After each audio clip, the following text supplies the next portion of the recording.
দেখতে দেখতেই চলে আসতেছে হচ্ছে কোরবানি ঈদ। আর বেশি দিন বাকি নাই, 1.5 থেকে 2 মাসের মতো বাকি আছে এই ঈদ। আমরা অনেকেই দেখা যায় বট বা ভুঁড়ি পরিষ্কার করতে পারি না, কিন্তু খুব সহজে কিভাবে পরিষ্কার করবেন তা আজকে দেখাবো গরম পানি দিয়ে। আমরা অনেকেই চুন দিয়ে পরিষ্কার করি, চুন দিয়ে পরিষ্কার করলে কিন্তু এই বটটা একদমই খেতে ভালো লাগে না।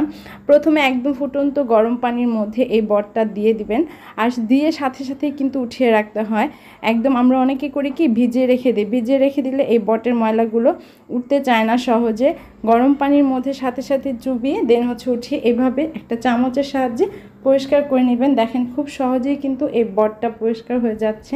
আমাদের কাছে অনেক ঝামেলা লাগে, বিশেষ করে কোরবানির ঈদ যখন চলে আসে তখন দেখা যায় এই বটটা নিয়ে মানে অনেক একটা ঝামেলা হয় বট পরিষ্কার করা নিয়ে। কোনো প্যারা নাই, একদম খুব সহজভাবে কিন্তু এই বটটা পরিষ্কার করা সহজ। একদম গরম পানির মধ্যে দিবেন, ছোট করে কেটে কেটে দেখা যায় করে ফেলবেন। আর দেখেন কতটা ক্লিন হচ্ছে এই বট পরিষ্কারটা। ময়লাগুলো কিন্তু একদম হাত দিয়ে দেখেন চলে আসতেছে, এই যে পরিষ্কার হয়ে গেছে। এক এক করে সবগুলো পরিষ্কার করা হয়ে গেছে। এখন খুব ভালো করে এটা একদম ধুয়ে দেখেন কতটা ধবধবা সাদা হয়ে গেছে। মনে হচ্ছে কি যে মনে হয় মেশিনের মাধ্যমে করা হয়েছে, না, এটা কিন্তু একদমই গরম পানি দিয়ে হচ্ছে হাত দিয়েই করা হয়েছে। এই পরিষ্কারটা খুব সুন্দর হয়েছে। এই যে খুব ভালো করে এখানে প্রায় 7 থেকে 8 বার কিন্তু এই বটটা ধোয়া হয়েছে।